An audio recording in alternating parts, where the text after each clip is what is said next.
Olá pessoal, tudo bem? Você ainda tem dúvida de como os gateways funcionam? Qual o significado dos dois principais gateways, né, o paralelo e o exclusivo, na notação BPMN? Acho que seus problemas, os nossos problemas acabaram. Se a gente olhar aqui o modeler do Camunda 8, essa última versão do modeler do Camunda, ele está apresentando uma funcionalidade que mostra visualmente qual é o caminho seguido por uma instância em um processo, e aqui fica muito claro, muito fácil a gente entender e perceber qual é a função de cada tipo de gateway, pelo menos dos dois principais, né? Então eu fiz um modelo bem simples aqui, né, só para a gente ver como é que funciona, e aqui a gente está fazendo, olhando um gateway exclusivo, né? Vamos dar uma olhada nesse gateway, como é que ele funciona quando a gente chamar uma instância, ele vai passar por um caminho ou por outro, né? Então percebam que a setinha do lado de baixo, pelo caminho de baixo, ela está mais escura, né? Está destacada aqui em relação ao caminho de cima. Então ela vai passar pelo caminho de baixo e agora pelo caminho de cima, quando a gente inicia, né, instancia o processo.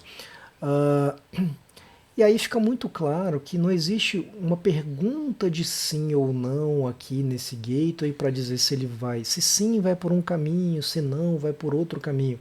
A decisão do gateway está aqui, está anterior a ele, né? Está na tarefa, na atividade imediatamente anterior a ele, que vai analisar as condições e vai dizer em que caminho ele vai, ou por qual caminho esse processo vai seguir, por um ou por outro. Da mesma forma, se a gente muda aqui o gateway, um minutinho, se nós mudamos aqui o gateway para um gateway paralelo, e aí lembrando sempre da regra, né, pessoal? Abrir um gateway de uma forma, tem que fechar esse gateway de outra forma, né? Boas práticas, o básico do BPMN quando a gente está trabalhando com gateway. E agora a gente instancia, né, esse processo. Algumas vezes a gente vai ver que esse processo vai necessariamente passar pelos dois caminhos em paralelo, né?